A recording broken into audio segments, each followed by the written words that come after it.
right, hi everybody. My name is Vincent Randazzo.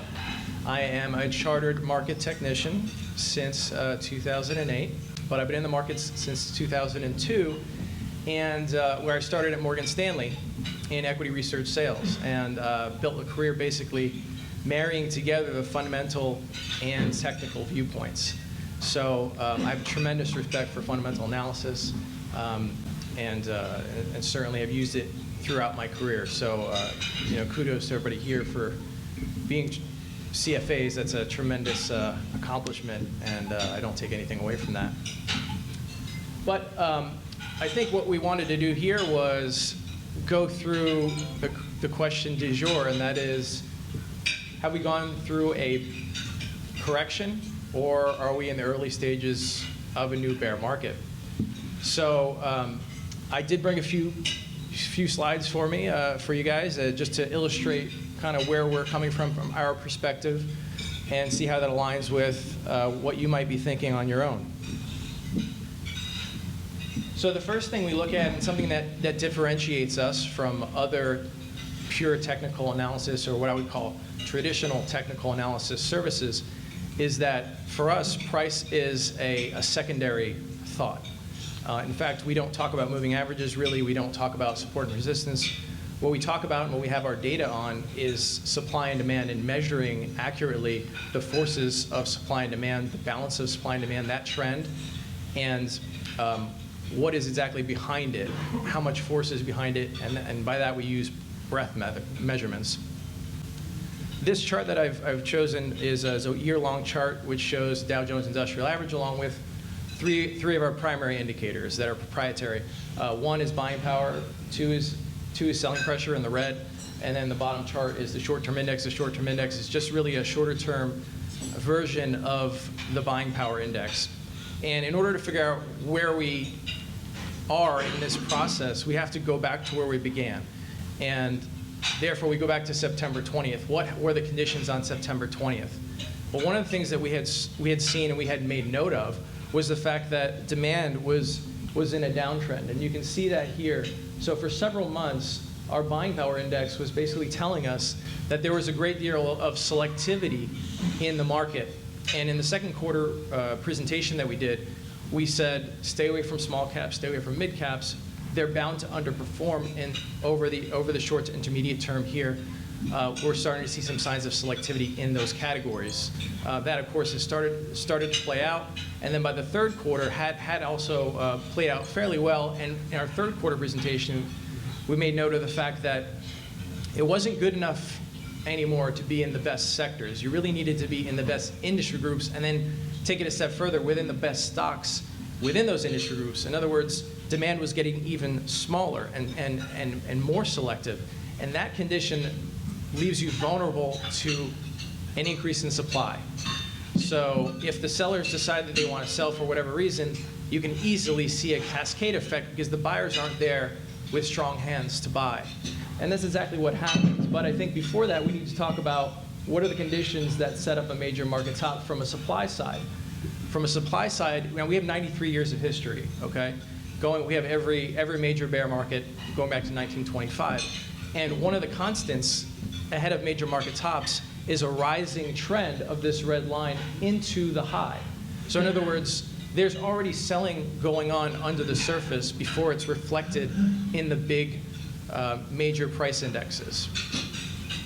So that's an important characteristic that was notably missing. In fact, we had a bull market low in our selling pressure or supply measure as of September 20th. So that condition was not there. Now, where have we gone since then? Well, we saw this huge increase in selling. And of course, with an increase in supply, we all know about supply and demand. What happens? Prices come down. This is exactly what should happen in a correction. That is not abnormal. That's exactly what you would expect. But we had this crescendo basically from the middle part of December towards that Christmas Eve low. We had a real parabolic move in selling. It really went up quickly and powerfully. In fact, in the last 3 days of that fall, you had what we call 80% downside days. And what does that mean? That means that 80% of the volume and 80% of the points in the NYSE index were to the downside. Basically saying you've got a capitulation in sellers that are going on, especially when you have it going on for 3 consecutive days, as we did going into that low. In fact, the last day was an 89% downside day, and we've done a lot of work on this extensively through history with 90% downside days, that they are key to getting that exhaustion, at least on the sell side, but it's not complete without a reversal to the upside. It's not enough to see, in other words, the exhaustion of sellers. You need to see the buyers come in and say, hey, there's bargains here, I want to buy. And on the 26th of December, that's exactly what we got. We got a 90% upside day.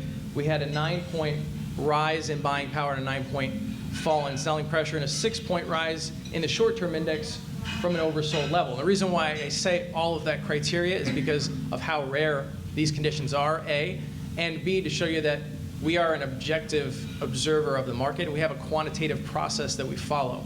This is not subjective technical analysis. This is very rules-based, statistically driven, really almost quantitatively driven, the way that we work. And then, of course, since then, on the 4th of January, we had another 90% upside day, which included 90% advancing issues, which has only happened a handful of times since 1980. So it's extraordinary to see a 9-to-1 ratio in advancing issues on the NYSE. So that's another piece of evidence that we have so far to tell us that this is something more of an intermediate-term low rather than just a dead cat bounce. The other piece of evidence that we have, in addition to those 90% downside days and that buy signal, is that this short-term index, the 3-week rate of change of that short-term index, is only comparable in recent years to what we saw coming off of the February 2016 low, and also coming off of the November 2016 pre-election low. So that's a really powerful burst of buying activity, and that's exactly what you want to look for after, especially in oversold conditions, after the sellers have been exhausted. Now, what else would the bears point to, or they want to point to? They want to talk about breadth and the fact that we did have an advanced decline line divergence on the NYSE all issues advanced decline line. Now remember, the key difference here between what we have as our advanced decline line, which is our operating company's only advanced decline line, and the NYSE all issue, is that the all issue includes basically bond proxies. It has closed-end bond funds, preferreds, and ADRs. ADRs obviously not a bond proxy, but they're not American common stocks. So it does skew what you're looking at. And what we found was, yes, all issues advanced decline line divergences do lead to corrections. They don't always lead to corrections, and they don't always lead to bear markets.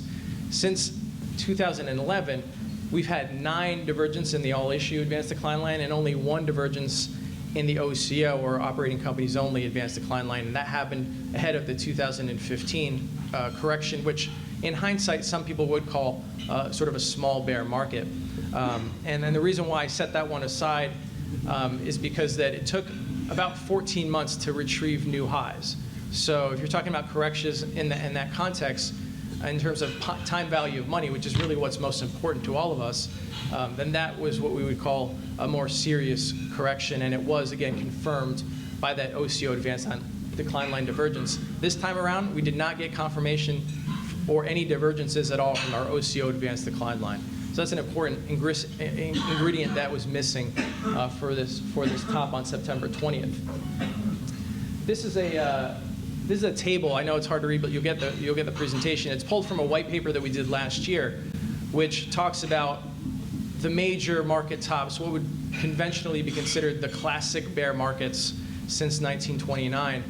And one of the things that we found that was really interesting was that the length of the advanced decline line divergence had a proportional relationship to the magnitude of the bear market, both in drawdown, but more importantly, in a closer relationship to the time to recover new highs. So being that this was only a 1-month-long divergence in the OCO advanced decline line, even if this was, let's just say, the start of a new bear market, the chances are it's probably not such a bad bear market, just given the short length of that divergence that we saw. Next, we look at momentum. Again, we want to look at the numbers, the figures. Where have we been in the past? How does it compare to where we are right now? And what's the context here? We can see that in the percent of stocks above the 10-week moving average, we got down to single digits, 7%.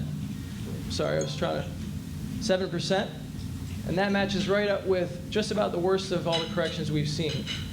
2010 correction, 2011 correction, the famous Ebola panic of 2014, the 2016 low, and now we've got our low right here. So that's kind of a washout level, and what you want to see again, not just an oversold reading, quote unquote, but you want to see that recovery, because oversold can stay oversold. We want to see that recovery in terms of that bounce off of those levels, and we've seen that already so far in the percent of stocks above the 10-week moving average. We're starting to see it in the percent of stocks above the 30-week moving average, and again, we see that congruence with major market lows there. We got down to 11% on the stocks above their 30-week moving average there. Probably the most striking thing to me on this chart is if we look at the 5-day moving average of NYSE new lows. You'd have to go all the way back to 2008 to see the same level of carnage there in new lows. So I think that in itself is pretty telling and something that you have to think about as far as, you know, where are we in this marketplace, how much damage has been done. This chart I think is really interesting because it does help you kind of survey the damage, not just in a casual way, but really let's think about, you know, what does this mean and contextualize it. This shows you the percentage of stocks in our universe, which is there's over 3,000 stocks that we have in our universe that are down 20% or more. And just taking a conventional view of quote-unquote bear market, down 20%, although we don't necessarily agree with that, you got to about 80%, 78% to be exact. The only time in the last 20 years, excluding the 08-09 bear market, that you got those kind of levels was in the bear market low of 2002 at 83%. So again, in terms of the sheer carnage, you have to think there's a lot of damage that's been done that's reset the market so that we can make another push to the upside. And I'm sure you guys can all attest to that from a valuation perspective. You know, not that it's our bailiwick, but it's the same concept that how much has been reset, how much excess has been taken out so that you can build a base and move higher and attract that demand where the buyers come in and say, wow, there's some really great bargains here. You know, what were we thinking?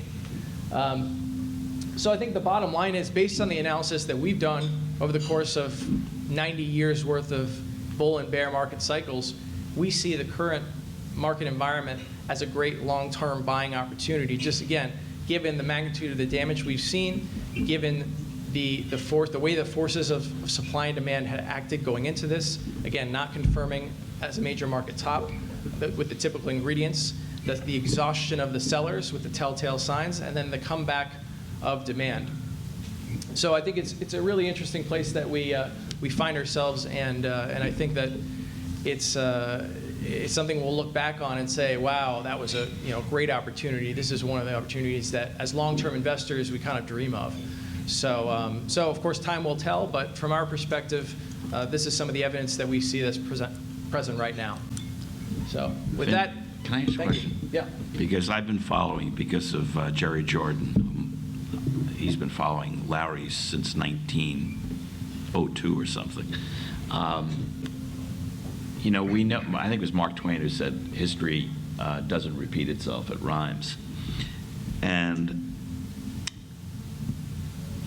in your most recent piece about a week ago, 4 or 5 days ago, you talked about this breadth thrust being so unusual, and the best breadth thrust since Brexit, which led to a sustained rally into early 2018. My question to you is, given the changing market structure in which machines and algos tend to buy high and sell low, could it be, in interpreting this versus history, we're doing an apples to oranges comparison, so that extremes are ever more extreme, both with regard to pessimism and optimism? So this breadth thrust, which compares favorably to occurrences over modern investment history may not be a valid comparison. Well, the first thing I would say is that the breadth thrust is not a proprietary indicator. That's something that was that we mentioned as a sort of supporting evidence to what we were already seeing. But I think your point's well made in the sense that we've got a changing market environment. I think what it's done is accelerate the moves to the downside, probably, and maybe even to the upside, to the extent that you do have these algos that are just programmed to do certain things. But what I like so much about our analysis is that supply and demand are always going to be what move prices. And it's very difficult to trick supply and demand. If we're just looking at market statistics, yes, the moves might be faster. Yes, there might be volatility, more volatility at times. But I think in the end, the law of supply and demand, rules. So you don't think machines and algos queer charts and in turn reduce the efficacy of technical analysis? Well, like I said, we don't necessarily practice a traditional version of technical analysis. Our version is very statistically driven, which again, we're just getting statistics from the market. Well, specifically as it relates to Lowry's buying and selling pressure.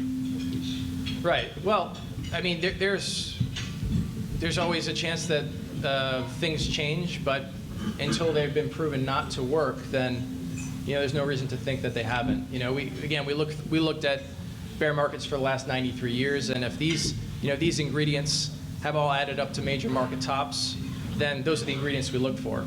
There could always be events or changes in market structure that will change that. Absolutely, no doubt.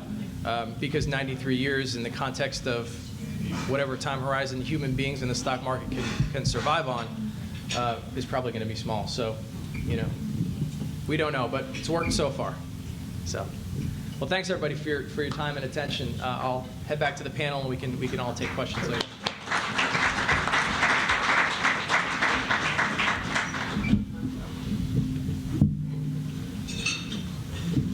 Okay, I'm Vincent Catalano, the guy that Phil mentioned before.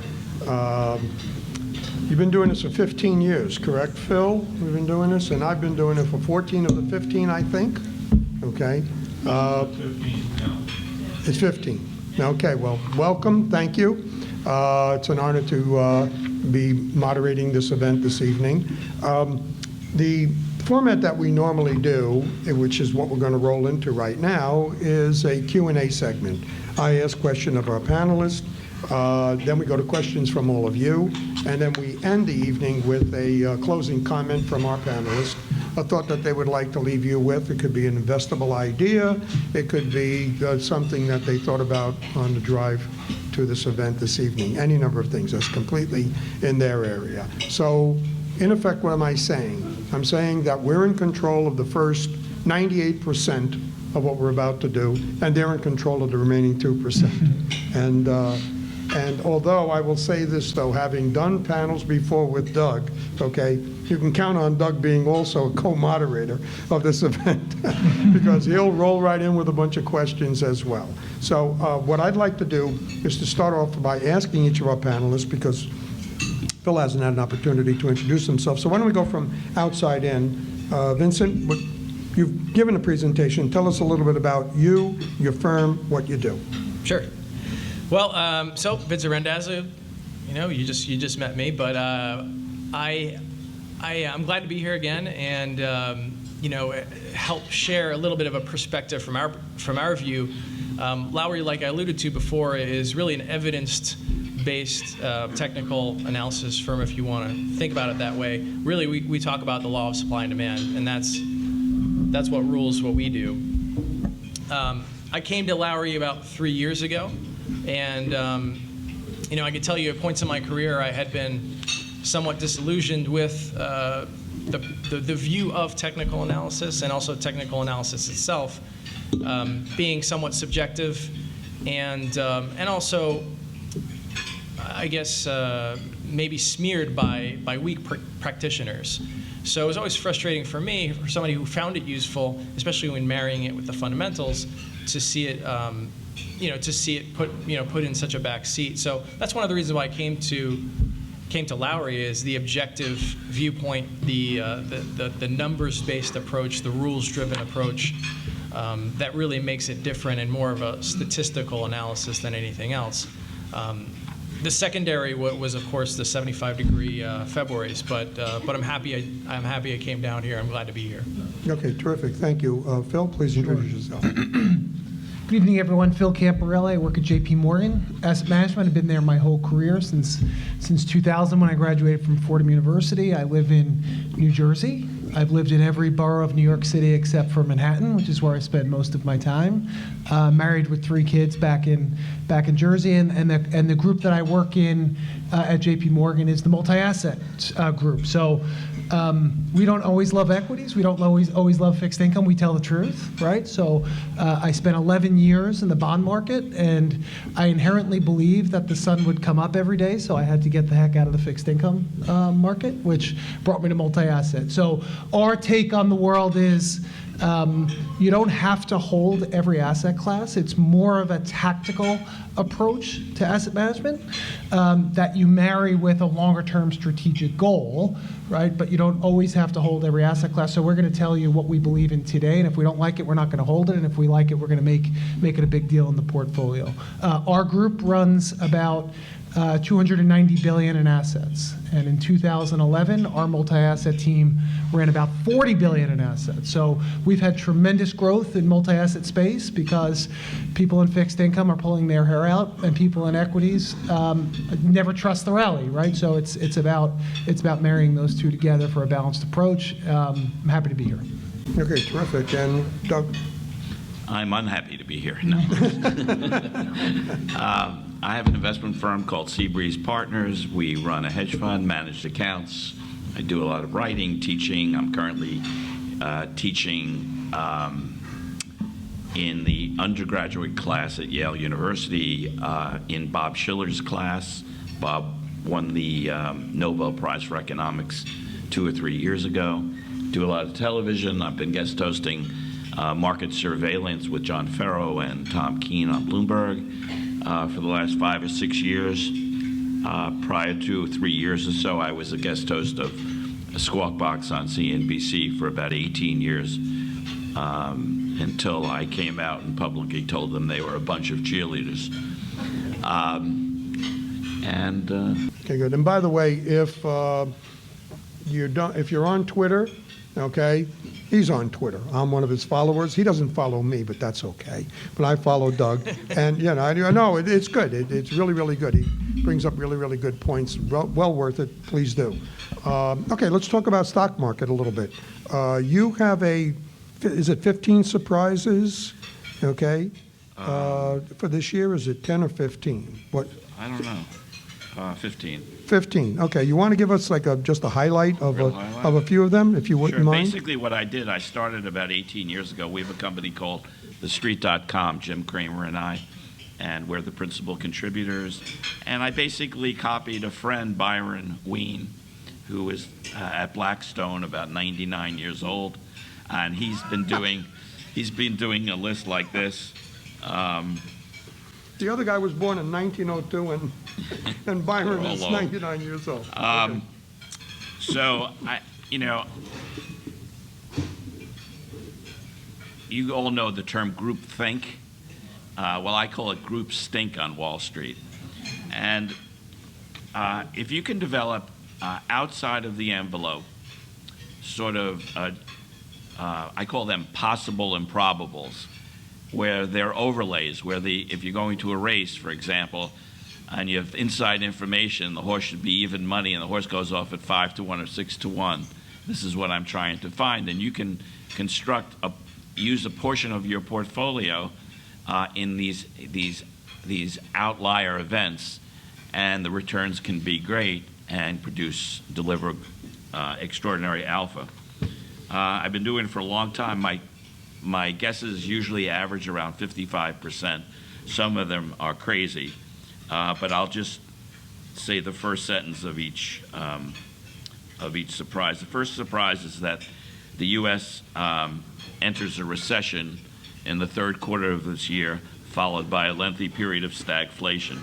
Second one is the Federal Reserve pauses and then cuts as currencies and interest rates swing wildly this year. The third one is we all know that the third-year presidential cycles are usually bullish, so perhaps it's going to be different this time and stocks will sink. When I did this, the S&P was at 1760. It closed around 2760, closed about 2600, and I said that the market would decline by a low double-digit level, let's say by 10 or 12%, taking it down to 2500, and that it would make a low in the next 3 months or so of 2200. It subsequently made a low of 2330 and is now 2600. Fourth, despite the appearance of the bear, FANG stocks surprisingly prosper both absolutely and relatively as investors seek growth at any cost in a slowing economy. And the one best performing stock in FANG is the one that's the least regarded, Facebook, and that becomes the best performer. Surprise number 5 is peak Trump. The president bows out in his pursuit of a second term.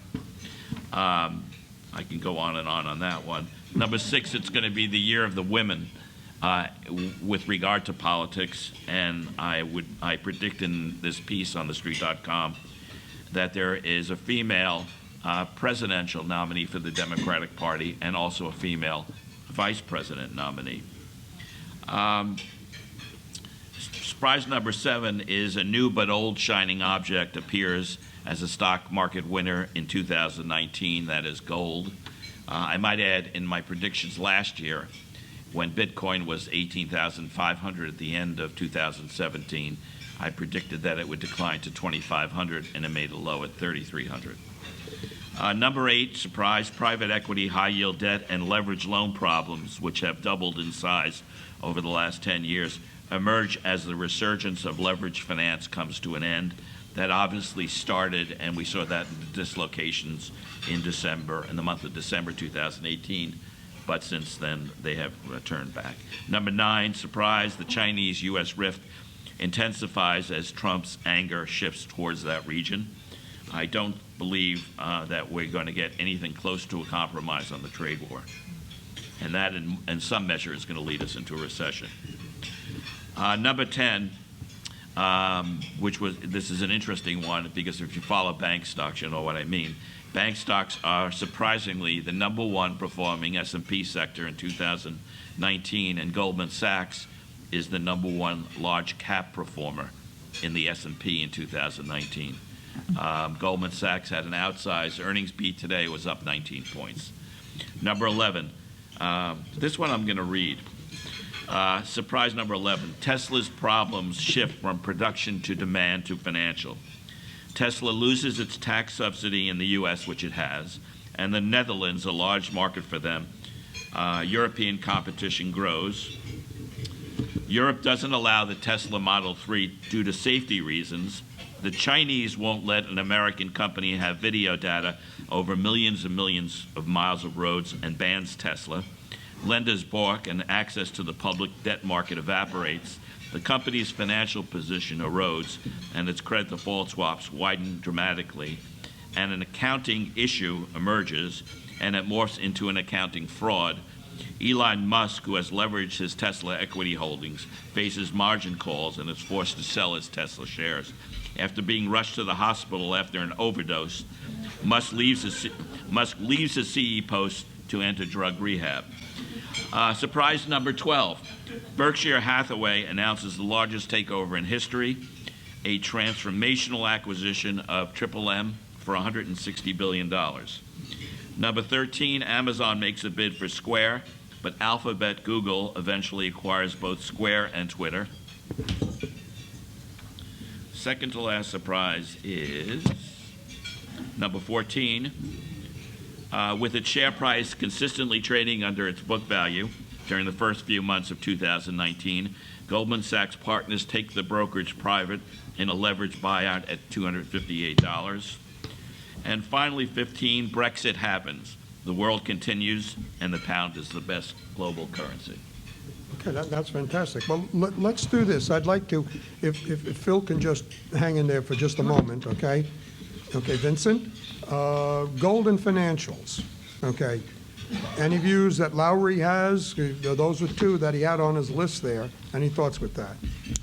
Well, we don't normally do commodity analysis, so we'd have to kind of go look at the ETFs and the trends right now. If you look at the ETFs like UUP against GLD, for example, on a single stock basis, are telling us that there is fading demand in the dollar and there is strengthening demand in the gold commodities. So at least right now, from where we stand, that seems like it could be could be feasible.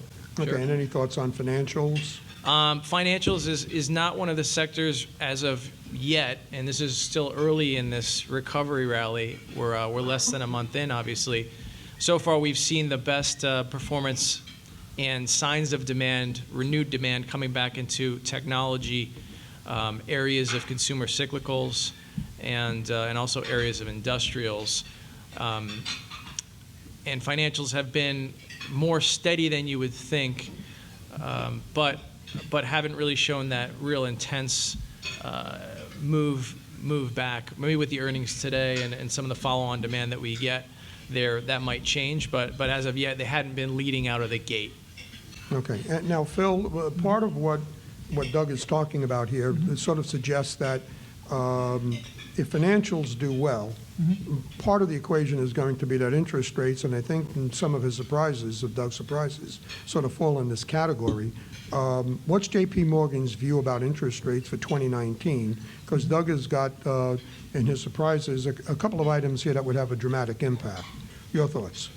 Yeah, so a pretty important game changer from Jerome Powell. So in Jerome Powell's press conference of his last meeting of 2018 in December, it was kind of like that SNL skit when Will Ferrell played George Bush, and every time he opened his mouth, the stock market fell. That's what happened in Jerome Powell's press conference, because while he was talking, he wasn't explicit enough that if things were to continue on this path, that they would stop raising interest rates, that they would pause in their tightening cycle. So what happened on was it last Friday? 2 Fridays ago, when the December payroll report came out, it was unequivocally strong. It was one of the best payroll reports we've gotten in this whole cycle. And then on the same day, he said we can dramatically change path if we need to. So he went from the stance of kind of tone deaf to the market to the stance of, even with this incredibly good piece of data in my hand that should keep us on track towards normalization, we can dramatically alter our course if we need to. So now the Fed is priced out the whole first half of the year in explicitly, but in theory, nobody really expects them to tighten again. Maybe if they do, it'll be towards the end of the year. That's new information. So from an interest rate standpoint, that means that all of those folks that when interest rates were at 320 on the 10-year note, and they've already moved by 80 basis points, said, oh my goodness, beware of rising rates, it's going to go up by another 80 basis points, those folks are now singing the opposite tune. So our view is, that move from 3 to 4%, which I guess was conceivable at some point last year, if the Fed continued to go, if we got inflation that was above the Fed's 2% goal, if those things continue to happen, then interest rates could move higher. However, that is a very low probability event right now. We would call that a right tail risk, where you have inflation moving past the Fed's target, and then they have to go. So the view on interest rates is pretty clear. We are using kind of duration or interest rate sensitivity as a way to play defense in a portfolio that still likes equities. So it doesn't like equities as much as it did in the beginning of 2018, but we've right-sized that risk. Equities are still a high-confidence trade, especially in the U.S., and we are not afraid of rising rates. We're using duration as a way to play defense in the portfolio. Let's talk about, this is a question for both Phil and then Doug, in regards to interest rates, where they are at and where they should be at, okay? Divergence views, one from Jason Furman, who was chair of Council of Economic Advisors under Obama, and then Marty Feldstein, who is well noted, and I believe he was in the the Bush administration. I'm not recalling exactly what his role was, but they both are saying the same thing, and that is that if you don't have a 5% Fed funds rate, then you don't have enough of a cushion for the next recession, because it takes basically 500 basis points, 5%, for Fed funds to drop in order to monetary policy to have some kind of a Effect. strong enough impact. At 2.5%, that means you're looking at, if we had a recession, one of Doug's possibilities, if you had a recession any time before you had 5%, well, where do we go? Negative interest rates? So Yeah, your thoughts, Phil, and I'll then- start with and that, Doug. and I'll let Doug kick in his view. So this economy right now is like riding a Vespa. It's not as exciting as the Corvettes of the 90s, when trend growth was at 5 or 6%, when inflation was really a problem. So that 5% is somewhat arbitrary to me because trend growth is so much lower than what it was in the 90s. So in other words, it doesn't take as much stimulus or Fed funds rate to drop in order to provide stimulus to an economy that's not growing that quickly. So in other words, the labor force participation rate is really low. In theory, we need immigration reform. Good luck with that, right? We need immigration reform in order to get the labor force back up to something that looked like it did in the 90s. We're not getting that. So I wouldn't agree with that. I mean, with all due respect to them, I just wouldn't agree that the Fed needs 500 basis points of stimulus, because along with the fact that we're in a moped going 25 miles an hour, you can't total a car if the market, if you're only going 25 miles an hour. If you're going 55 miles an hour or 60 miles an hour, 5.5 or 6% growth, and you hit something, it's going to hurt. Maybe then you would need more. But I wouldn't agree with that. I think the Fed's neutral rate, I think they want to get the federal funds rate 1 or 2 tightenings higher than here, and I think that would be plenty for them. And they have their balance sheet, as we all know. Okay, I've never heard that argument before, so. That's why you invited me. Exactly. No, that really is very, very interesting. Doug, any thoughts about the, the amount that the Fed has to lower rates by in order to, offset a recession? Phil says, well, we don't need as much. It's going back to your Vesper analog. We know, if you took the CFA, that real GDP in the United States, the secular rate of growth, is basically a function of productivity and population growth. So we know that population growth is about 0.5% a year, Vinny, right? Mm-hmm. We know productivity is 1.25% to 1.5%. That brings us to secular real GDP growth of sub 2%. So that's the best thing. I contend that given the political turmoil, trade policy, potential for policy mistakes, monetary and fiscal, combined with the untenable levels of debt in both the private and public sectors, that there is downside risk to that secular growth of, let's say, plus 2%. So I said in my surprise list when I wrote it in late November of last year, when the 10-year was around 3.2%, that we would bottom out in the second or third quarter at 2.25%, which was an outlier viewpoint at the time. Indeed, we went sub 2.5% in December, I believe, by 2 or 3 basis points. So essentially fulfilling my objective. 20 basis points is nothing for the 10-year. So we're in this unusual debt-laden world. We have a 2.85% 10-year now, which is really, really odd, because we have 2.8% of that thereabouts real growth. Let's say we have let's call it 2%, 1.82% inflation. And over the last 6 decades, the 10-year yield has basically equated to nominal GDP, real GDP plus inflation. So we should be, were it not for monetary policy, QE overseas, the Bank of Japan, Switzerland's policy, monetary policy actions, we should really be at 5% on the 10-year. and we'd have a much lower stock market, obviously. So there's so much artificiality in the economy, and it's only produced. In other words, we need more and more debt to produce a Vesper-like expansion in economic growth. Essentially, it's to produce $1 worth of GDP takes 3 or 4 more GDP. And you have to ask yourself a fundamental question. With a Fed funds rate in the United States at 2.5%, why is growth running Vesper-like? Why is growth so fragile? So I contend that there is material downside risk. We don't have the monetary capability with a Fed funds rate at 2.5% to do much stimulus. The fiscal attempts in the Obama and Trump administrations, respectively, have been arguably failures, most recently a big failure. Supply side economics, someone has to show me why.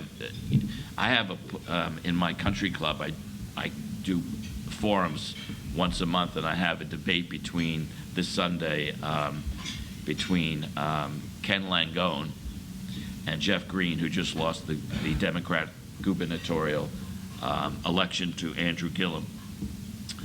And the first question I'm going to ask Kenny is, who's a diehard Republican, I'm the other side of the pew, is explain to me how supply side economics is working. I would ask it to Larry Kudlow, but he's not around. CapEx in the third quarter, and the first half was about 10 or 12% year-over-year expansion. It was turned almost negative in the third quarter, probably be neutral to negative in the fourth quarter. We now have a $1.5 trillion budget deficit, and real GDP growth, which hit almost 4% in the second quarter, hit 3% or less in the third quarter, and probably will be 2% or less in the fourth quarter. And it's eerily reminiscent of 2007 to me, when you had exactly the same sequence, in almost absolute terms, the same level of GDP. So I see a fragile economy. I don't see the monetary tools to stimulate. I don't see the fiscal tools to stimulate. And I think we're up Schitt's Creek. Okay, well, Vincent, does Lowry do any analysis of fixed income?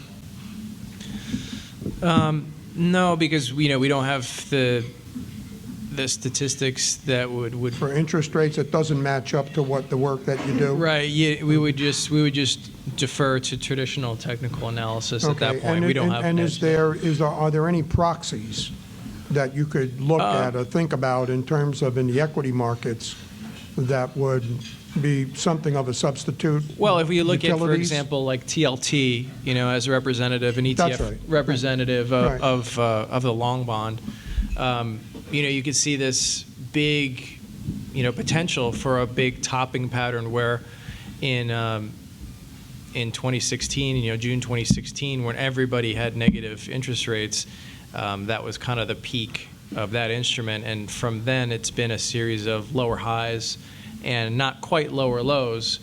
From our perspective, we have another form of demand indication that we look at, and we've seen demand and demand relative strength of demand continue to fade for that instrument over the course of the last 2 years. So that effectively says that maybe we've started a very, very slow process of the long rates going higher. But again, this is I make the comparison when I talk to clients as a major freighter, and just trying to turn that over the course of time takes a lot of effort, and especially the longer the bull market. You had a 35-year bull market effectively in fixed income. So to turn that is going to take a great deal of effort, and it's going to take a lot of time. So I think it's a very gradual process of bottoming in long rates. Okay, so can you just describe, in case there are a few people that don't know what TLT is? Oh, so the TLT is the ETF that represents the 20-plus year U.S. Treasury.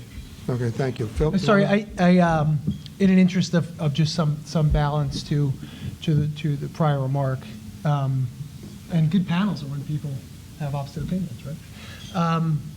So I would consider this recovery durable, not fragile. I mean, the reason why we had that growth rate in the second quarter and the third quarter, which is above trend, 4% and 3%, was based on stimulus. I mean, I'm not sure that was really sustainable anyway. I don't think anybody really expected earnings and growth to be sustainable into this year. So most people anticipated peak earnings to be in 2018 because our corporate tax rate went from 35 to 21. And that stimulus also led to GDP growth rates in the second and third quarter being way above what people expected. So the return back to trend is different than saying this is a sinister recession that is around the corner, right? So I don't want to be backed into the corner that I'm an uber bull, because we're not. We've right-sized risk. We have less equity risk in the portfolio than we did 12 months ago, about 10% less equity.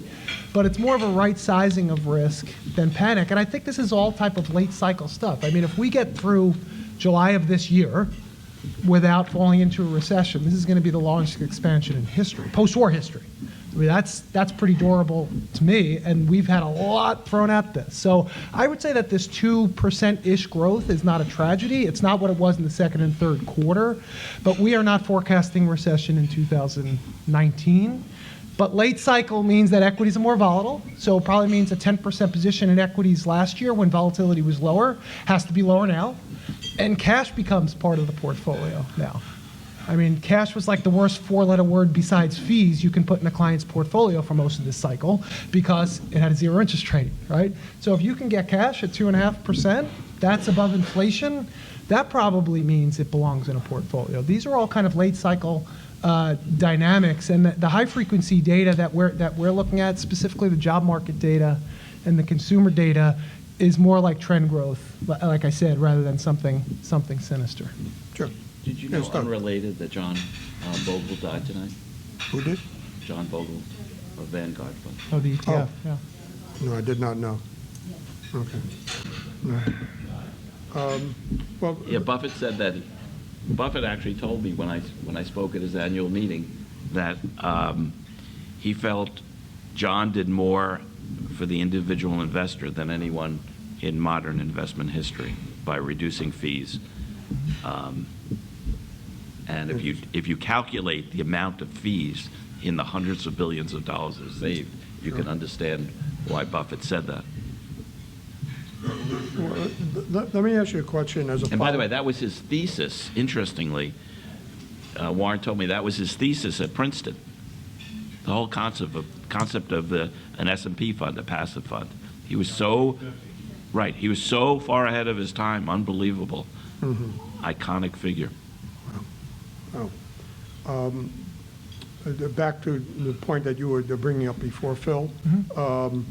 One of the things that you hear a number of market commentators bring up is the inversion between the 10-year and the 2-year. Yeah. Okay. If you broaden that out to take a look at Fed funds and the 30-year and everything else, and the Federal Reserve Bank of St. Louis has this FRED service, which is fantastic. You can see what I would call convergence, where you have all the interest rates that seem to converge at certain points in time in the past. Yep. There's a certain lag to that before a recession actually does kick in. And we're kind of getting close to that, but Yep. we're not quite there.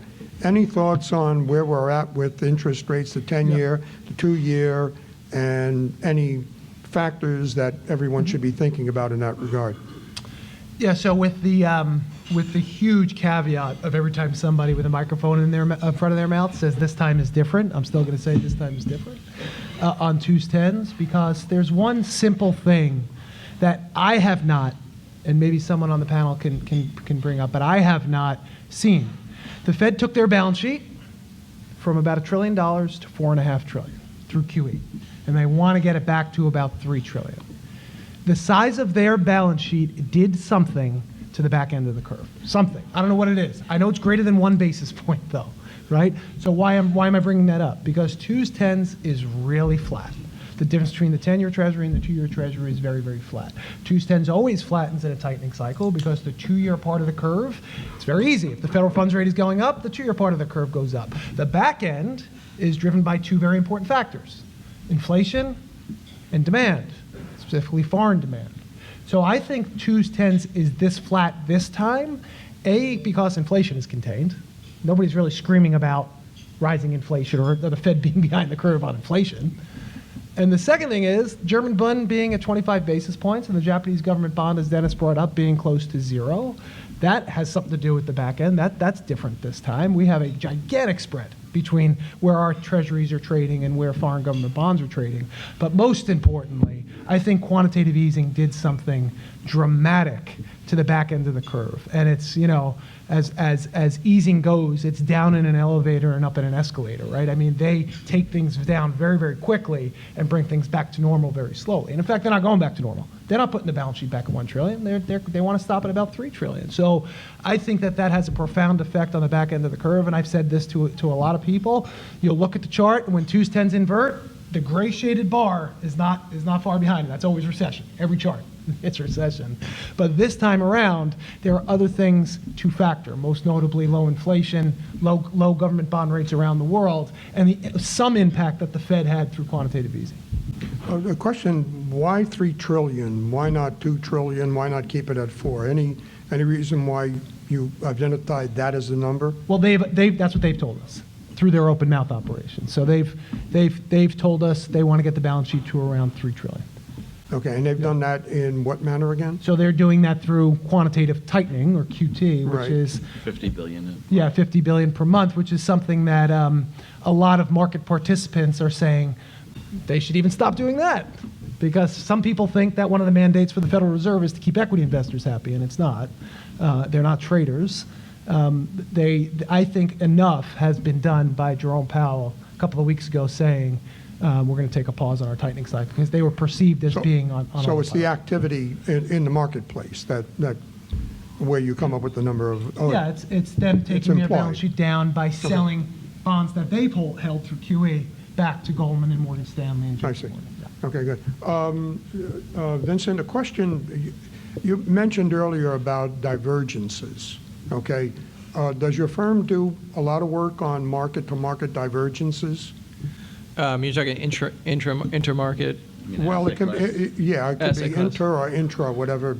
I'm specifically thinking about inter, and I'm thinking about how the international markets performed 6 months, 9 months before the U.S. stock market did its peak, more or less, in September of last year, and then it seemed to follow what the international markets were doing and had done 6 months earlier. So. Yeah, it's something that we don't expressly cover, but we have talked about. You know, we have talked about this idea that in late January, the rest of the world sort of peaked out in terms of some of those demand metrics, the breadth metrics, et cetera. And they've just been in a downtrend ever since. That's January of last year, or? January of 18. Of 18. Yeah, January 18 Okay. is when we started to see a lot of those demand indicators and breadth indicators roll over on the international side, and of course they did lead the way. You know, ultimately the U.S. market proved to be not immune. I And think. any sense of what those markets look like now? Yeah, so what we're seeing right now is interesting, and that there is some sense of stability, or at least growing stability in emerging. And we're not quite there on the developed side, and that's kind of intriguing to us to see that, the fact that you have more stability coming in on the emerging side, you know, ahead of the developed side. So that's one of the observations that we're making right now. Okay, and then you mentioned before UUP, which is the dollar ETF. What does Right. that look like? Yeah, so that had been trending higher. We've seen the relative strength of demand on that climbing, and then in the last couple of months, it started to tail off. It stalled off, and basically had what we'd view as sort of a negative divergence on its own, where the level of demand was unable to make a new high on the new high in price that it had made at that time. So that's usually a negative signal and something that we like to pay attention to on the single stock or ETF level. So yeah, that's certainly something that we've been, people who ask about it, we talk about it, but it's like I said, we're really about the broad market viewpoint. Sure. Well, one of the points that was brought up about weakness in emerging markets, for example, is the strength in the dollar. Right. Okay. And what your answer is implying is that the strength in the dollar may not be so strengthy. Exactly. I see. Okay, and then maybe that's bleeding off into emerging markets, EEM, for example, or frontier markets, FRN, the ETFs. Both of those starting to show some relative improvement? Yeah, I would say it's relative improvement comparative to developed. In absolute terms, it's basically just kind of been flatlining. If you look at it, the EEM did not make a lower low in December, right? So that in itself, just from a simple price perspective, you can say is kind of a bullish thing. But you also saw some positive divergences on some of the demand indicators that we look at there as well. So, but not dramatic, and only to the point of saying that the major downtrend here has sort of abated for now, and now we're kind of looking for signs that demand is actually coming in, and people are actually saying, these are stocks and companies we want to own on the emerging market side. So, I don't think it could be overstated just how important, what was just said, what Vincent just went through, which is the dollar's relationship with emerging markets. I mean, you'll have EM strategists come up here and tell you about, I don't know, people moving into cities and all this stuff. Just ask them where the dollar's going, right? Because for a U.S. investor, where the dollar goes, that's like the tightest fit that you can find. If the dollar strengthens, that's a headwind to EM. And what happened earlier this year was U.S. was growing faster than the rest of the world, and it doesn't matter who the president is or what his or her trade policies are. If the dollar's strengthening, that's a bad sign for EM.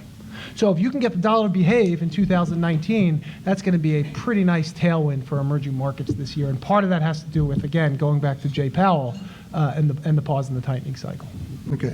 Before we go to questions from all of you, I just have two final questions here. So please do think of the questions that you would like to ask of our panelists. Just one more thing, Vincent, in regards to the Lowry is an evidence-based fact-based. Okay. You don't use moving averages, though. Okay. And yet moving averages are about as fact-based and evidence-based as you could get. I mean, granted, there's a subjectivity. What do you take? 50-day, 40-day, 200-day? Is that the reason? Because of the subjectivity aspect of those dates? Because you can kind of back into what works and what doesn't work on, which is really moving average, nothing more than price. Right. And then that's our problem with it, is that it is only taking price into account, which is the net end result or outcome of the balance of supply and demand. It's sort of like going to the doctor and saying, I've got a fever, and the doctor says, you go to the doctor and the doctor says, yep, you've got a fever. What they should really be telling you is, you have the flu, right? That's the sort of source rather than the symptom or the outcome. So that's why we look at what's under the surface, which is this balance of supply and demand for the market. That is so much more important than price because and a lot of this has to do with the way that the indexes are constructed. You have the Dow, which is price weighted. That's just weird. And then you have most other indexes which are market cap weighted. So if you have a scenario, for example, like you did in 2007 and in let's just say 1929, where at the market high, a very, very small percentage of the market was confirming that high. That's just as misleading as you can get by looking at that major price index and saying, wow, this market is really healthy, it's making new highs. Well, if you looked under the surface in 1929, you would have known on the day of the high, there was only 2% of stocks that made highs on that day. And in fact, about 20% of stocks were already down 20%. And about 15% of stocks were already down more than 30%. So that's why we look under the surface, and we tend to de-emphasize the price, the price and then price derivatives. You talk about a lot of the oscillators and moving averages; they're just price derivatives. Okay. So. Yeah, we could explore a whole bunch of things, but we really want to get the questions from everyone over here. Just a quick question for you, Doug, in regards to debt, okay? There are many who share your concerns about the level of debt that's out there. Debt to GDP being one of the measures, et cetera. All-time high. I'm sorry? All-time high. All-time high. Where do you think that how did that all end? I mean, it just, I mean, debt to GDP is headed It in, ends with an explosion in the price of gold. okay. And what happens in terms of economies and markets We and, have a worse recession than we had in '08 and '09.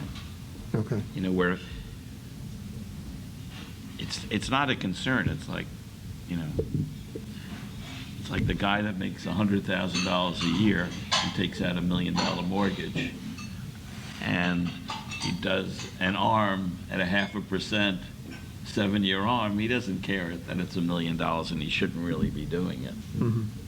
So, with rates where they are now, it's not much of a concern, but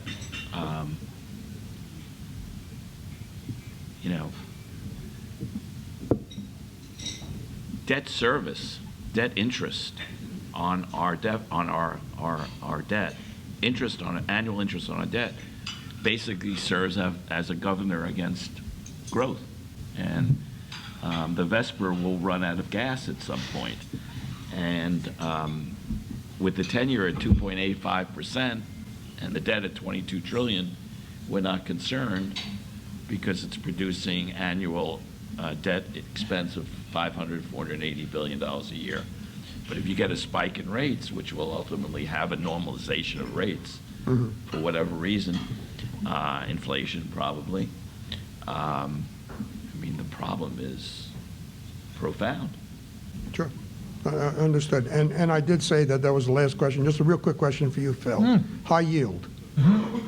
Markets have improved Yep. pretty significantly recently, Yep. but they were under pressure, Yeah. not too long ago. Views on high yield? Yeah, it was kind of the last to crack. So high yield here, and high yield gave us, talk about the gift that keeps on giving. Holy cow, it gave us some glorious entry points in this cycle. We're not quite at the point where even when we widened in December, we didn't quite get to the point where we were in late 2015, early 16, when that was a great trade. But there's two things that hurt high yield a lot. Okay, the one is obvious, which is recession and default rates jump and high yield spreads widen. That's one. But the other one is if things get too good and the Fed has to do more than 2 or 3 tightenings a year and they have to go every meeting, and then you get hurt by the duration impact from high yield or the interest rate sensitivity. Those are still 2 tail risk events. High yield is not as good as a Sharpe ratio trade to us than U.S. equities, but it looks a lot better than what it did in October, and we're increasing at the margin here. Can I answer one quick Please question? So the question is, what happened in December? Yeah. To you, was it a function of excessive optimism? Was it a function of market positioning? What created that fear that took the junk spreads, Yep. the leveraged loan spreads, the widened to the degree they did? What took Citibank to 47 at 63 today? I think it was your note, Dennis, that you put out at the end of Doug, November. Doug. You're You're confusing me with Dennis Gartman. Doug, I'm sorry. So a couple of things. The first thing that happened was the month that was just mentioned, which is December.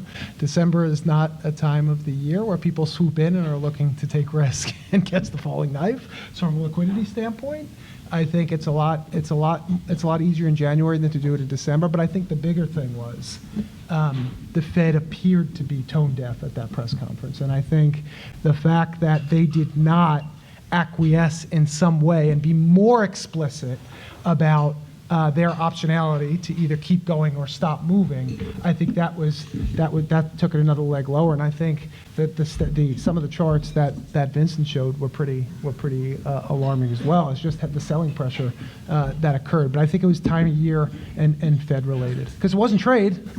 Beginning of December, all the trade tea leaves got better. I mean, EM outperformed the S&P by 6% or something at the end of the year. So it wasn't that. It was more U.S. Centric. I once had an email debate with the former president of the Minneapolis Fed in regards to Federal Reserve activities, and this is kind of reminiscent of that to me in regards to what the role of the Fed really should be, because I'm hearing you. This is Greenspan, Bernanke, Yellen, now Powell put. Yeah, but I want to be clear. Their mandate is not to make equity investors money. I think that he just wasn't explicit enough in his press conference, Okay. and I felt that about the optionality, right, to go either way. And that's why when he used the word dramatic, we can dramatically change our stance. That was pretty dramatic. I mean, somebody probably told him to say that on the same day that we got a very, very strong piece of economic data. Okay, all right, we could continue on with this, please. Okay, got a question right here. Yes, sir. What's the probability that a lot of this corporate debt gets downgraded in the next 12 to 15 months? Downgrade for debt. Investment. Any thoughts? Perhaps you should repeat the question. Okay, what's the probability of corporate debt being downgraded? Anytime soon. I'm not a great fan of Moody's and S&P, so I don't really care what the hell they do. So we took our BBB investment grade corporate bond sleeve to zero. For that exact reason, that late in the cycle, you have some real risk of companies that have been, sitting high for the whole cycle, when growth slows back to trends, being subject to downgrade into junk. So that is not a sector that we're looking for either income or total return from. That's a late cycle dynamic. They widen out during recession, then you get back in early and mid-cycle, but that is not a late cycle sector for us for the reason you just pointed out. And that was before the widening and the weakening in last year. Okay, question over there, and then I'll come to the back. Yes. In the past, it always seems like the hindsight 2020, there was some factor that it's after the fact they were like, oh, that was the reason that caused this. And perhaps that speaks to somewhere between Doug and you.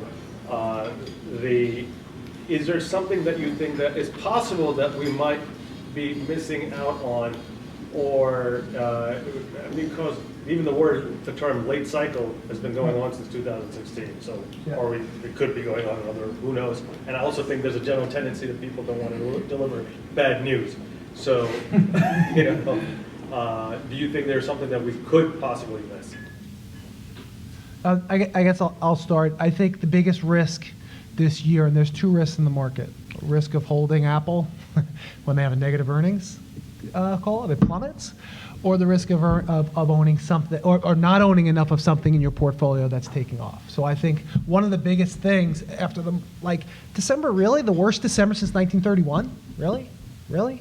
Like, people were freaked out by that price action last year. I think the biggest risk this year is that vol stays low and you miss some pretty good returns. So it's almost like to turn it on its head. That what people are missing is that nothing's going to happen this year, especially in the context of the Fed staying on the sideline. I keep going back to that, but that's new information for us. Okay, question there and then there. Yes, sir. Yeah, Doug, I think you said one of your potential negative scenarios was Trump and China not coming together. I'm curious why you think that, with all the pressures that are being brought to bear on both sides right now. I think that based upon my conversations with Larry Kudlow, to be honest, who's one of my closest friends.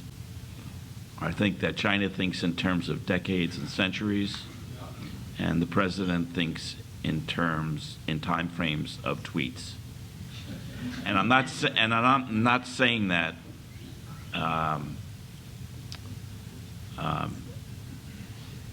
to be hyperbolic. I really believe that. I think that Trump is really outclassed here.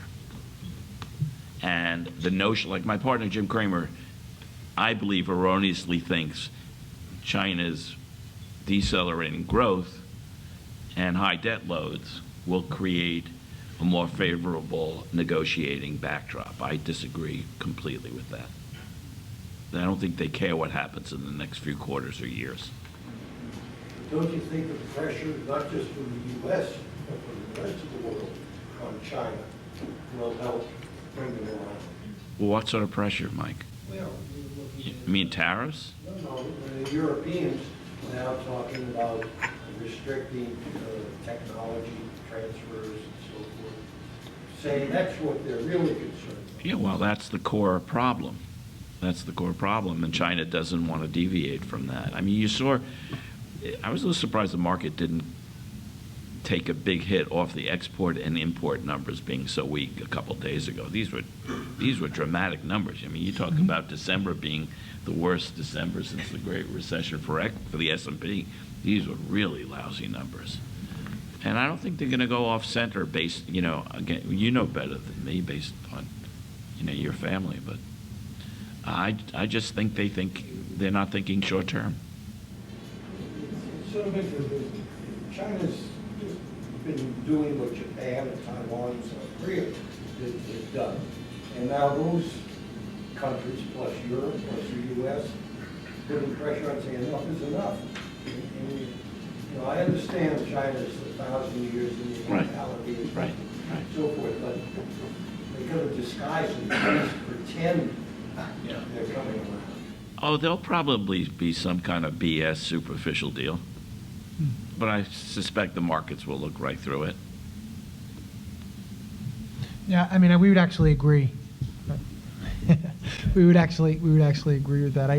I think that what would really, though, be helpful for the market is not a grand compromise, because we would agree that that's not happening.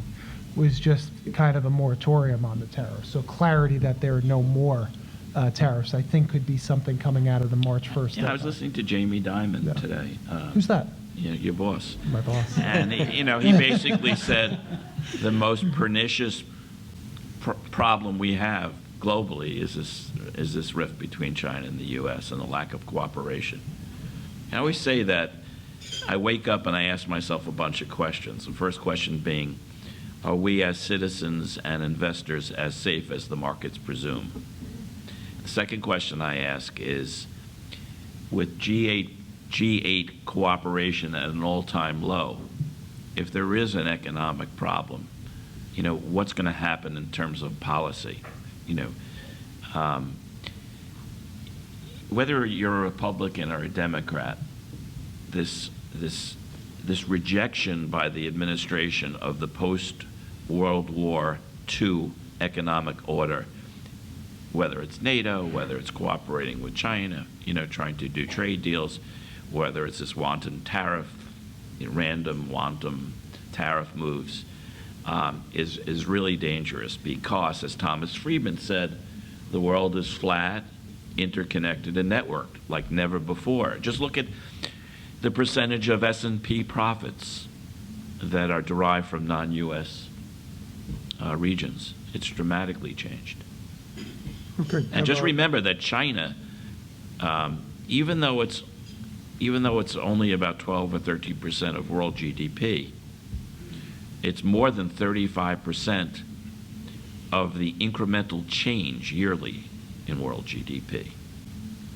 There are probably also significant differences between the countries you mentioned and China, one of them being domestic, growth, that type of thing. So to be clear, if we get a Band-Aid deal, that's not going to result in disaster. Your I think prediction, I think the markets will see right through it. I don't think there's going to be any deal. I think the hardliners, look, I think Peter Navarro is economically illiterate. If you read his book on China, he believes that fundamentally there's an inverse relationship between U.S. imports and domestic GDP. The fact is there's a direct relationship. It's a and Larry believes this, Laffer believes it, Lighthouser and Navarro, the hardliners who have Trump's ear, you don't believe that. But then again, remember, opinions are like butts. Everyone has one. Okay, we're in the crapper and opinions, butts, and, okay. Hi, Yes, sir. my name's Jacob, and I'm glad that both Phil and Doug are here tonight. Over the last several months, You can't just. We can't hear you. You have to I'm speak. sorry. I'm glad that both of you are here, and because I think a number of people are starting to ask, how do you manage money in this new environment? Is this a completely new chapter? You can't invest in the bank, you can't growth. And I think the two of you may have overlapping, but also very contrasting approaches to investment management. Well, I like what Phil said. And my question is, I'd like to hear how Phil describes your own institution's approach to multi-asset strategies. There's been some terrific monographs by the CFA Institute about multi-asset strategies as the new paradigm for investment management. And I don't think that's what Doug. Well, let me. Phil said something very important, which to me is the most important takeaway. That I believe strongly. I've been talking about this for 12 months. Beginning in late January of 2018, we entered a new regime of volatility. There are a bunch of reasons for that. There's political turmoil. There's China. There's a lot of things going on. Monetary policy. There's untenable levels of debt. And what Phil said is something I believe, that's subject to your risk appetite, your time frames. You have to, in this new regime of volatility, reduce your VAR, reduce your value at risk. Phil, I think what you said is that cash has value now.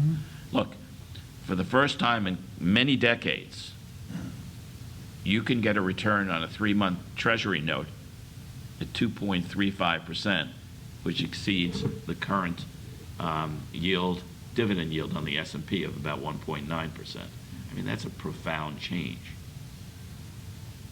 And what that also does when cash is a viable asset class, I mean, how many times did we have, like post-Brexit or when we were in, zero interest rate policy, how many times did we have the V-shape where equities went down really hard and then they went up almost just as fast?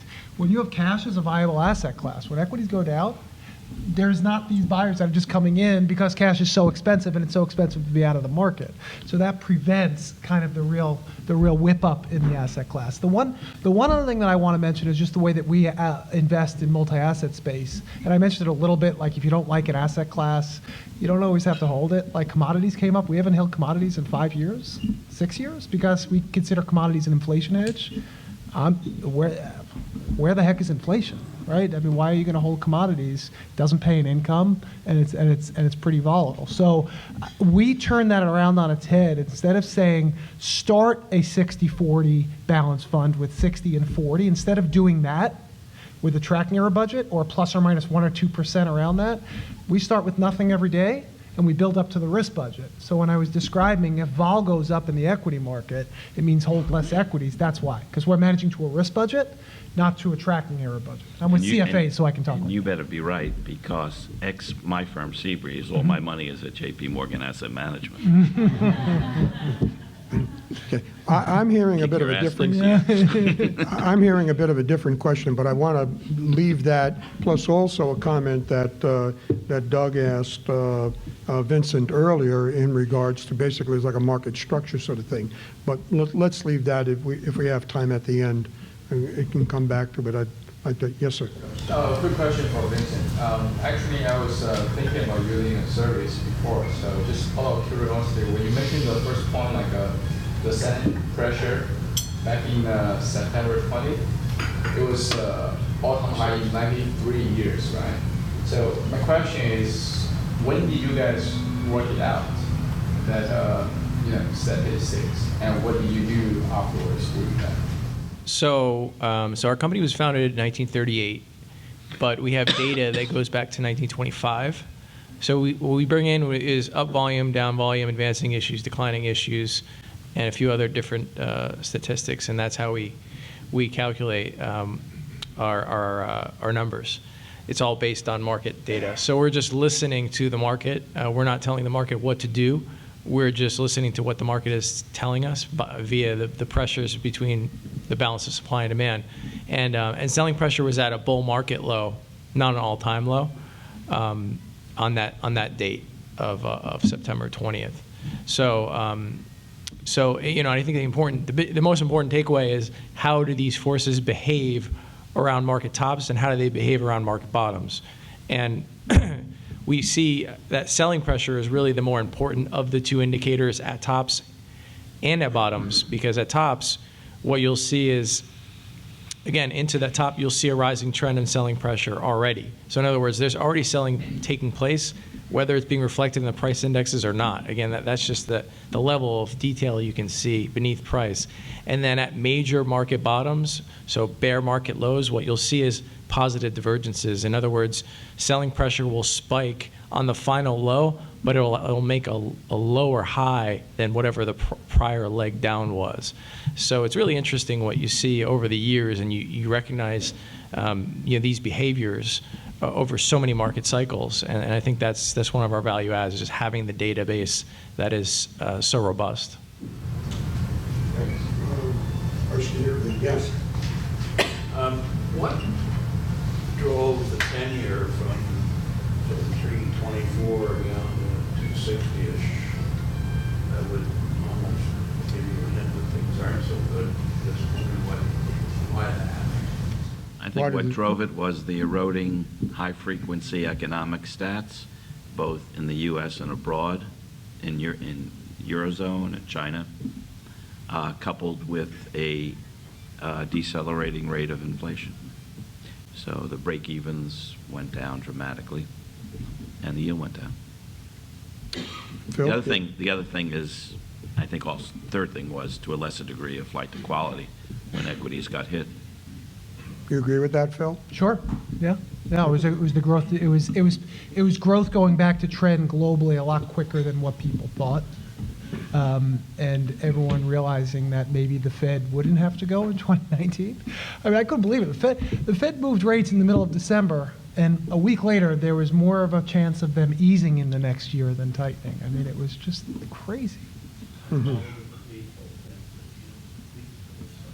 But yeah, I mean, rates, they could have. I think the only way that happens is if the European Central Bank can never get their deposit rate or their federal funds rate out of negative territory. We haven't really spoken about that, but that's a potential game changer for taking risk in Europe, because European banks are such a bigger part of that index than banks in the S&P, because the S&P has all the tech, right? I mean, we have all the tech, and they have more financials in their index. So if the ECB can ever, Mario Draghi, my paisan, right, if he can ever get rates higher, and he doesn't have much time because he's retiring in the middle of this year, but if they can ever get out of their own way and somehow create a case for raising rates there, that could be profound for taking risk in Europe. But right now, Europe is just a very tough trade. Okay. Anyone else? Okay, yes, sir. And then you. Just to sort of follow up on that last point, do you think that European valuations are getting to a point where they could become attractive again? I know that they've obviously been under a lot of pressure, but relative returns of U.S.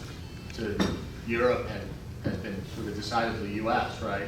Yeah, and it's not just Europe, but it's also EM. So right now, cheap for a reason. Right. So. But is there a moment in time where valuation does actually matter, and some of these things come to some resolution, even if you have a hard Brexit, or even if you have just a continuation of the geopolitical problems, but valuations are still attractive? So we would only couple the valuation. It is compelling. It's been compelling since 2015, right? And 2017 was a good year for international investing. But the only way that we would say, okay, this is the time to buy, is if we could marry the fundamental story with the valuations. Because right now we think it's cheap for a reason. And the fundamental story would be, the ECB's only mandate is inflation. But if they can somehow, right, get their house in order to the point, and it's like an election every month over there, right? But if they can somehow get their house in order to where they can raise rates, and I'm going to go back to that, financials are such a bellwether for taking risk in Europe, that would really help them. But it's not now. It's not today. It's not today. Okay, yes, question here and then there. Yes, sir. Yeah, Yeah, I just wanted to ask, I'm fairly new, like I'm following financial, whatever, markets only for 3 months, so excuse my ignorance, but from what I see, it's really, as much as there is a lot of science behind, support and resistance and all those basic fundamentals, it seems like one person's tweet or one person's comment or media that's amplifying one piece of news versus the others, how you can even prognosticate or forecast in this environment? If you just started in the business, I want to recommend a book for you to read that a friend of mine wrote, Richard Bernstein. Richard used to be the chief investment strategist, Vinny, right, at Merrill Lynch? Merrill. And now he's Richard Bernstein and Associates. You can buy it on Amazon. It's called Navigating the Noise. It's an excellent primer on how to filter out all the nonsense, done by a very good writer and very smart guy. Because I think I thought he was going to say Art of the Deal by Donald Trump. I'm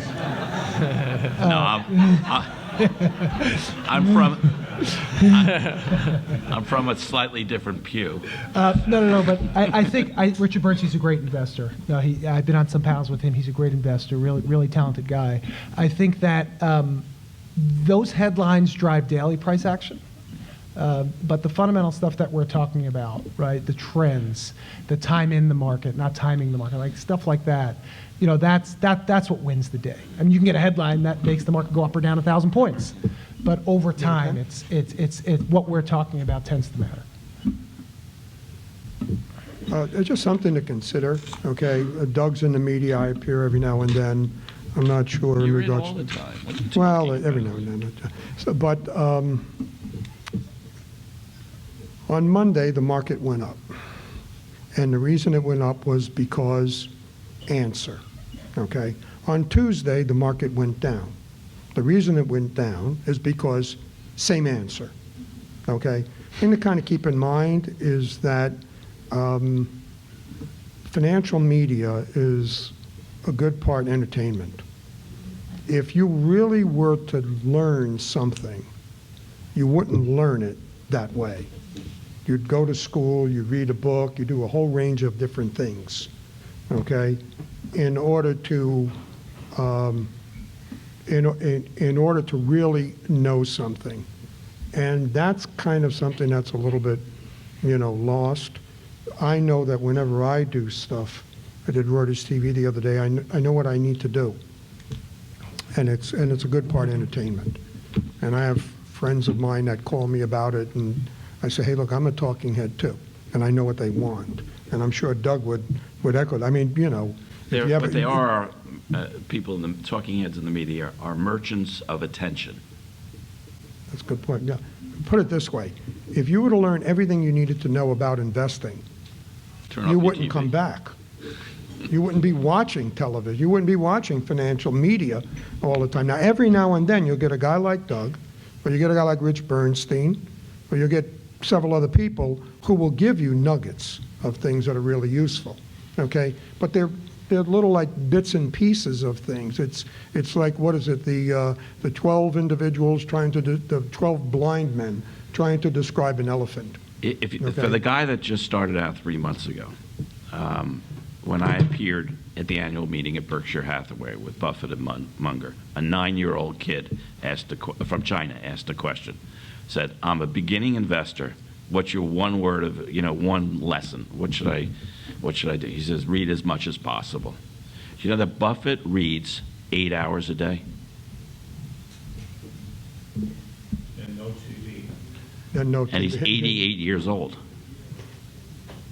Yeah, they just try to do that and try to really, like you're actually going to become an airline pilot or something like that, and you really need to go into and delve into it. And as far as television is concerned, or the media, it's just, I mean, it's there to get eyeballs to come back for advertising, and, every now and then you sprinkle in a little something. It's just, it's entertainment. It's entertainment. Yes, sir, here.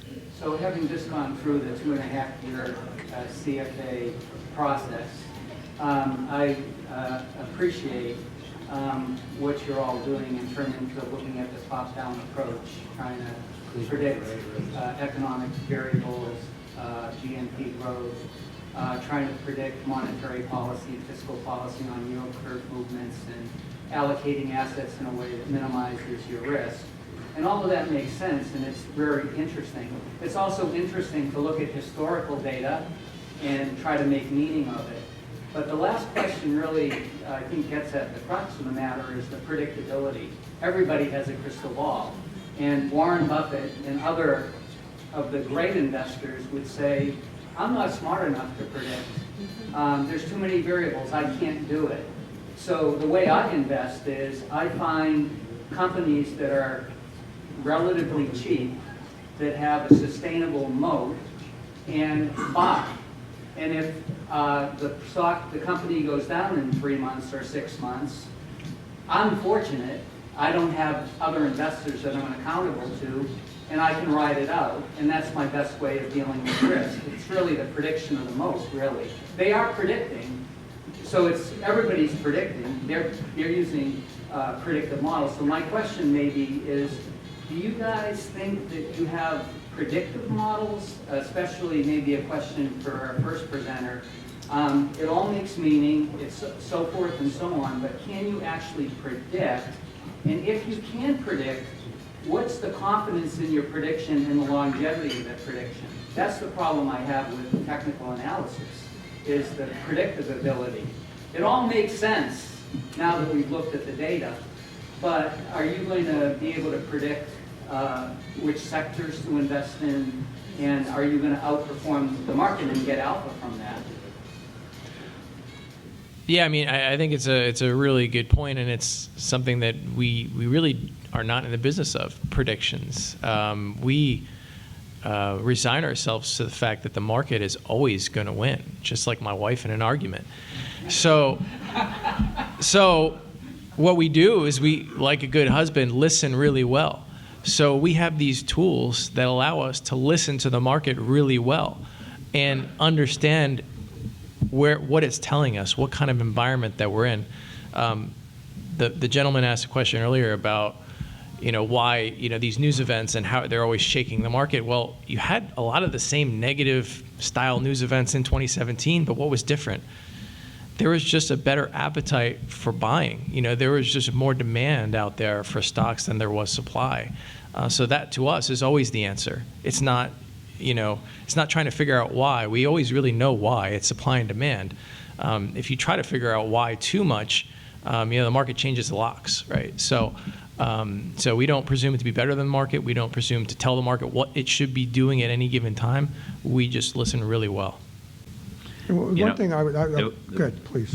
Back to the question you were asking before, and partial answer is Buffett said that investment wisdom and vision is always 20/20 when viewed in the rearview mirror. I personally think technical analysis is voodoo. I think charts tell you where we have been, but not where we're going. And the old expression, there are a bunch of really attractive charts that lie in the bottom of the ocean.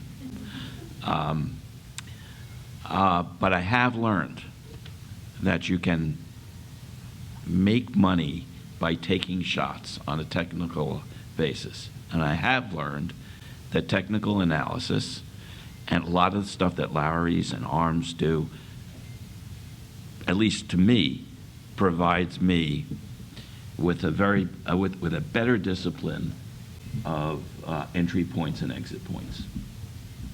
Okay, you try to blend a few things here together with this. First point is really fun movie, Heaven Can Wait. How many people have seen that? Warren Beatty. Okay, what does he say to the angel who pulls him out? Okay, when he comes back and he tries to explain, and he says, "Do you know how they do it in heaven? It's probability and outcomes."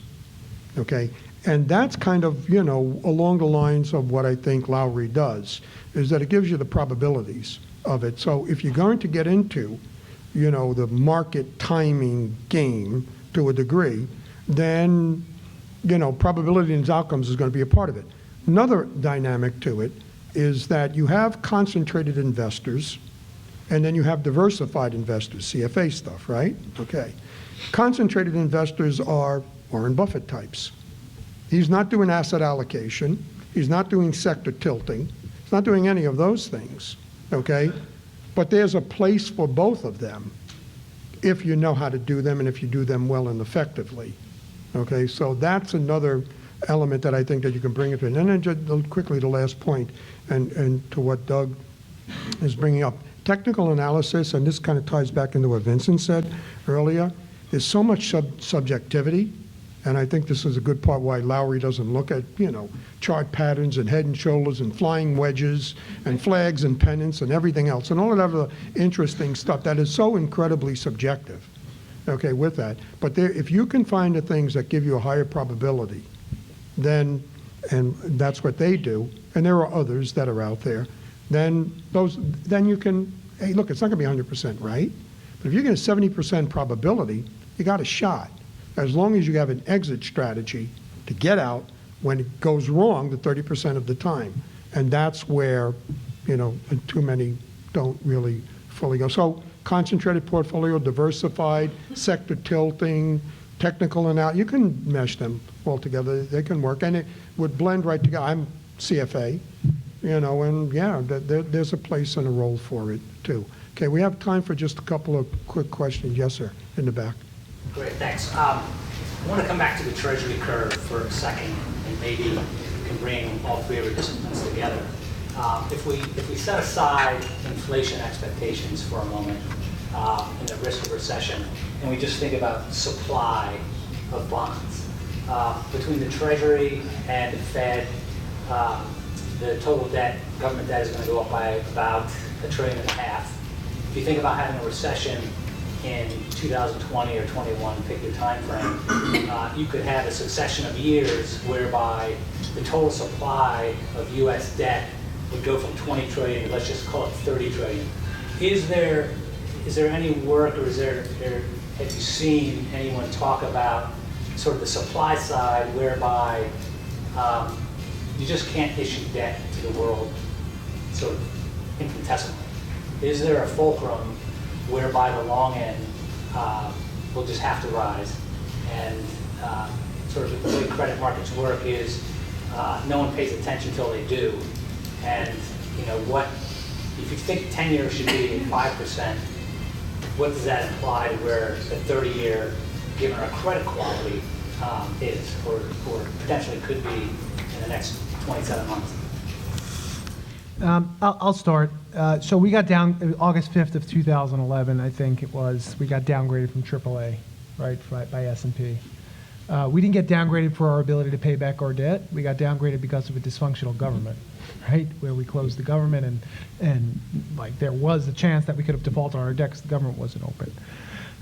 Jamie Dimon always says this, we're blessed to live in this country because we have the deepest and most liquid capital markets, and the dollar is the reserve currency.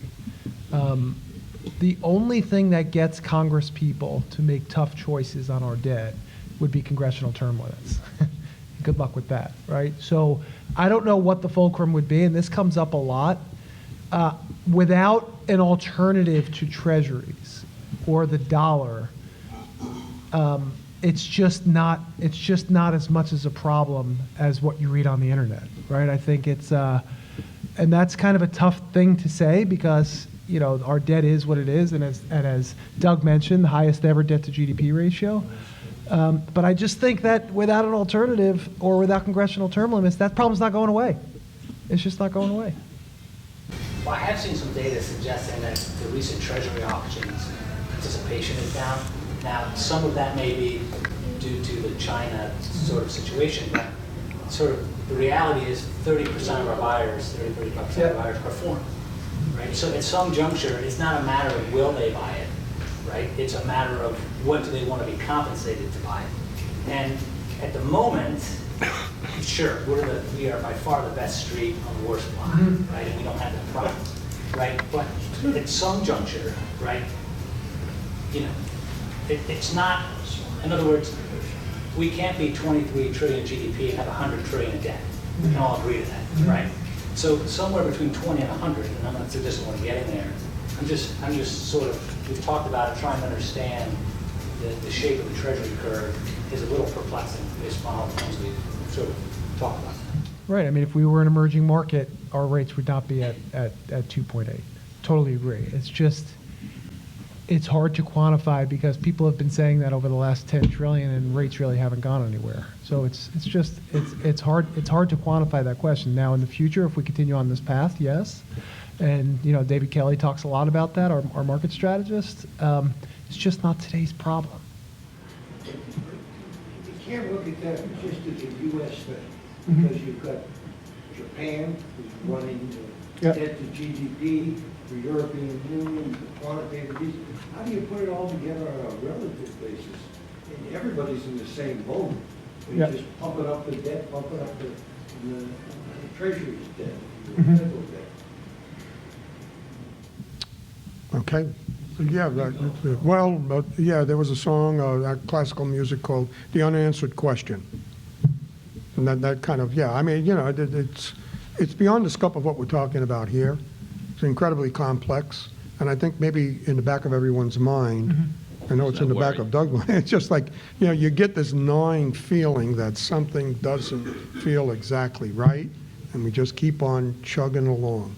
We'll see how it plays. Okay, in the interest of time here. Yeah, yes, you have a question? Sure, and just looking at Wall Street consensus forecasts, I see a few things that seem to be significant headwinds. I see decelerating GDP growth, I see decelerating inflation, decelerating corporate profits, and then you got quantitative tightening. My question is, what am I missing? What's the fundamental bullish catalyst for equities going into this year? Any thoughts? Fundamental bullish catalyst. I'll tell you what my friend Lee Cooperman thinks, because he's smarter than all of us. He says the catalyst is the last 6 or 7 decades, we've had 6% 10-year yields.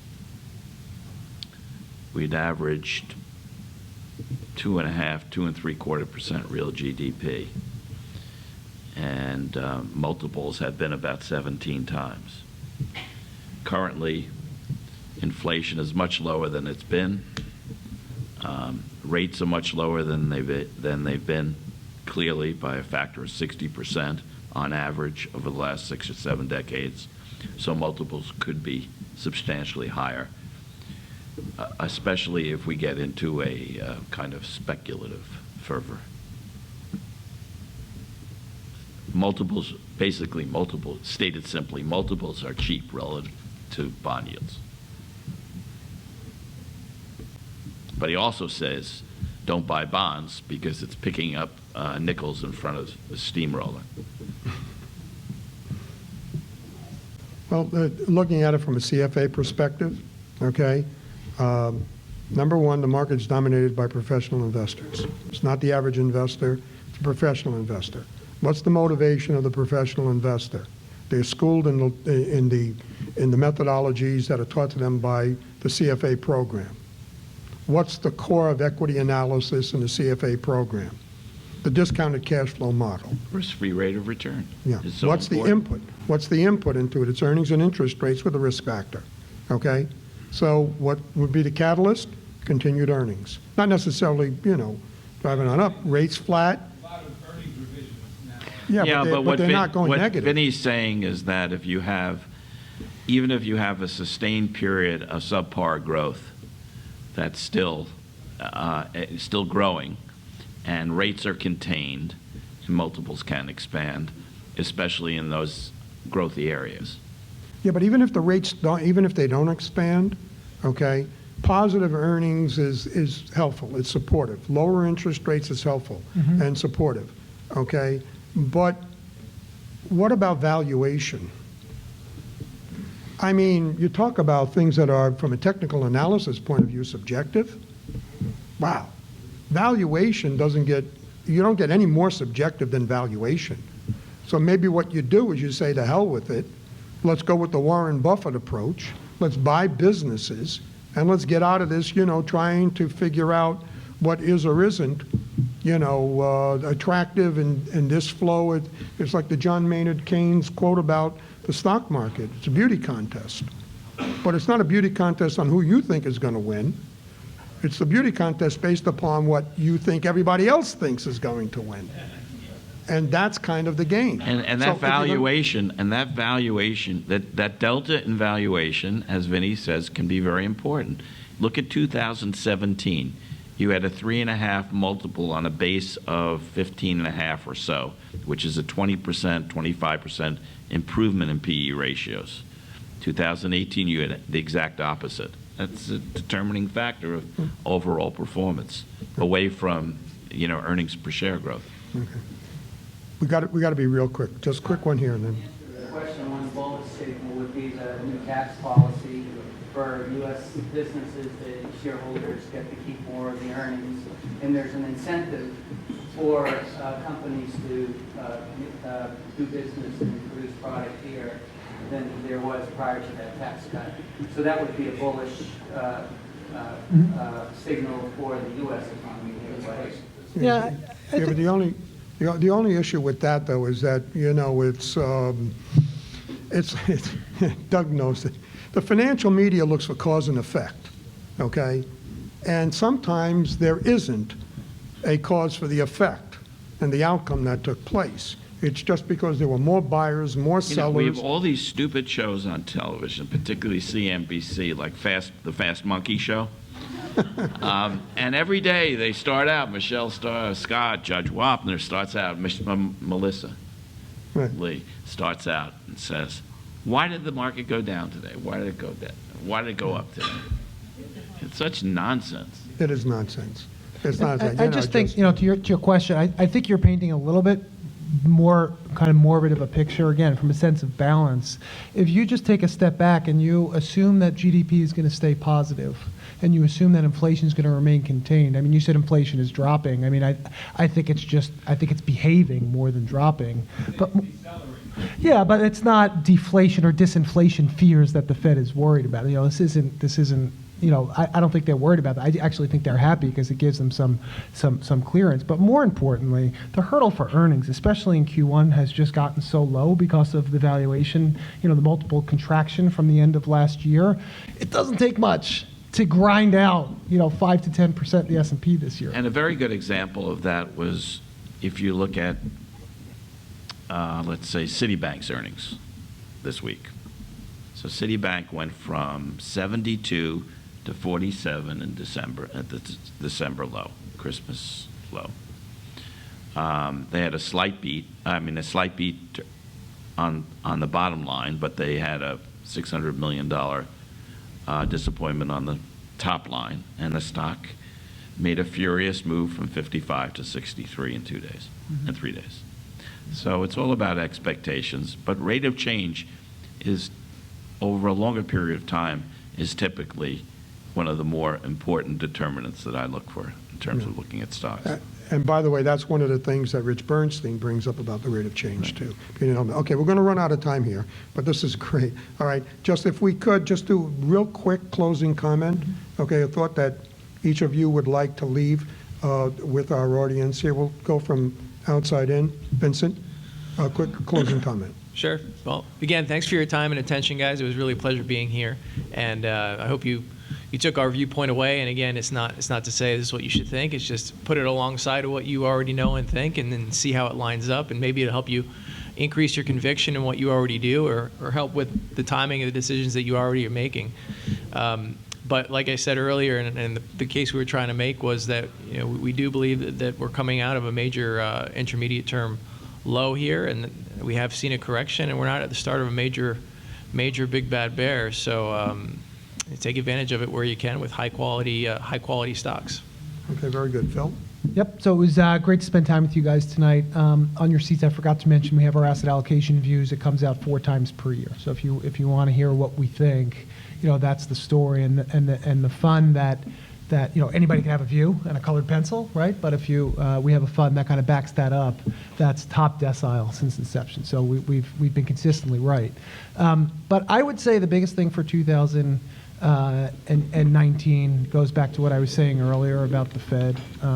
If they're off the table for the first 6 months of the year, that's new information that we think is going to let the dollar behave. And hopefully, and it's been subtle and it's been kind of, not very widely talked about, but something like emerging markets in that world, absent a trade war, that's our biggest downside risk. Okay, is that if we get past March 1st and there is nothing that gets done, and the 250 billion tariff doesn't stay at 10%, it goes to 25, that would also be new information. But I think a balanced portfolio this year, a portfolio that includes fixed income for ballast, and also a portfolio that includes both U.S. and can take advantage of upside in the emerging world. And remember, I said emerging world, not necessarily Europe. I think some of those things make some sense this year. And we quoted Mark Twain already. Mark Twain also said, it's not what you don't know that gets you into trouble. It's what you know that's absolutely for sure that just ain't true. Right? So investing is very emotional. A lot of people knew a lot of things coming into last year, and the only thing that outperformed inflation was cash. Right? So it gets very emotional when you're investing. Balanced approaches, especially late in the cycle, we think is a good approach. Okay, great. And Doug, closing comment. So, Vinny sent a few months ago an email to me. He said, would you like to join the panel again this year to talk about forecasts? And I'll do anything for Vinny. He knows that. And I said, of course I will. So I'll leave you with the following anecdote about forecasts. And I said this about 4 years ago at this same panel. The story about a medical professor at the University of Edinburgh's medical school asked the class, what part of the human body expands multiple times under stimulation? A woman in the front row, Miss Kennedy, says, Miss Kennedy, please stand up. And she blushes and she says, I can't possibly answer this question, Professor. Guy behind him, Mr. Carpenter. I know the answer, Says, yes, Mr. Carpenter, please stand up. He says, it's the pupil in the human eye. Expands 8 times its size under stimulation. She says, you're absolutely right. Says to the girl, please stand up again. I have 3 things to say to you. Number 1, you have a dirty mind. Number 2, you haven't done your homework. Number 3, you're going to live a life of unfulfilled expectations. So if you think we're going to tell you where the economy and the market is going, you too will live a life of unfulfilled expectations. Very good. That's great. Okay. All right, so with that, just thank you all for being here this evening. We hope we found this interesting and stimulating. And Literally. Literally, exactly. And Phil is going to close out the evening. And that's true. That's all my money. Oh, okay, we'll take care of it. Thank you, Vinny, and thank you to our terrific panel. Nice meeting you. Pleasure. This was a blue ribbon panel. Forever. I've been accused of having prejudice since I have 3 Italian Americans out of 4 people on it. But I love Italian Americans. Tony Laurito, who was the president when I came on the board this time 15 years ago, it wasn't until a little bit later I found out that his mother was Irish, which is one of many reasons why Tony is exceptional. A CFA charter holder. He was the social director of his fraternity at Syracuse. I mean, you have to find out about people. And markets and investing is also about people and their behavior. And the key to investing success is to do it for the long term, not to get emotional, have a simple process that you do. The people that work and get those paychecks every 2 weeks and have 10 to 20% or more go into their 401k, they're the sure winners in this game. And if you look at that process, in terms of books, my favorite investment book came out last year and went to number 1 on my chart, and it's called The Geometry of Wealth. It's not about geometry, it's about thought. And it was written by a fellow who has a PhD, and his specialty was people. He also has a CFA charter holder, so he understands investments and markets and the history of investments. And it starts out really with what is wealth. And wealth is different from being rich. And think about that. Wealth rhymes with health, and it rhymes with an old English word meaning the whole, a whole life. So thank you so much for coming and supporting the society, and good night and good luck.